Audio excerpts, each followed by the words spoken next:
Excuse me? Who? Me? Yes, you.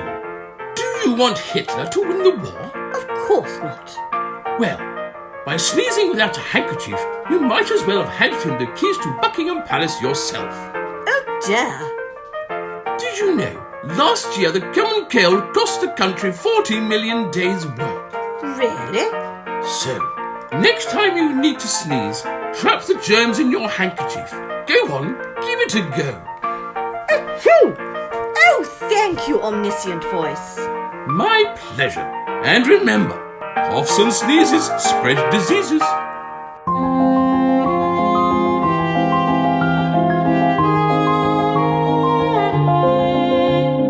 During World War II, the Ministry of Information ran a public health campaign showing various short films and putting up posters that emphasised the importance of using a handkerchief when sneezing.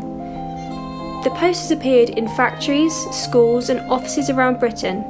These posters were often satirical in order to catch the public's attention, as we can see in this poster, which shows a man literally being lifted off the ground by a sneeze. This poster and many others were illustrated by Henry Mayo Bateman, a popular cartoonist of the time. The main slogan of the campaign was "Coughs and sneezes spread diseases." This originated from the USA during World War I to prevent the spread of the Spanish flu that was devastating the trenches at the time. It's catchy and memorable, which is why it has been used for the coronavirus pandemic. Another phrase used was "help to keep the nation fighting fit." During World War II, emphasis was placed on a national effort. The target audience for the posters were for the workforce at home, and the aim was to minimise the amount of people taking days off work because they were ill. This campaign is indicative of a growing intervention in public health by the government.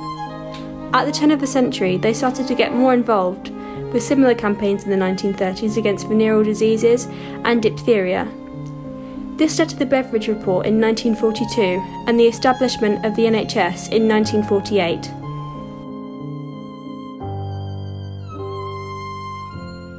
Like most propaganda during World War II, an emphasis was placed on the national effort.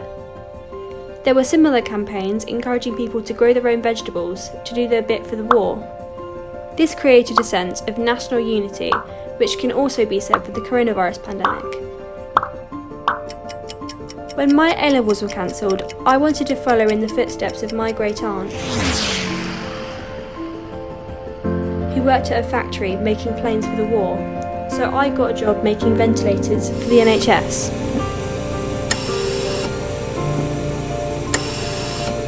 Posters and short films have also been a big part of the effort to prevent the spread of coronavirus. Slogans are still key to catching the public's attention. In the 1940s, my great aunt did her bit by using a handkerchief, and I'll do mine by washing my hands and wearing a mask.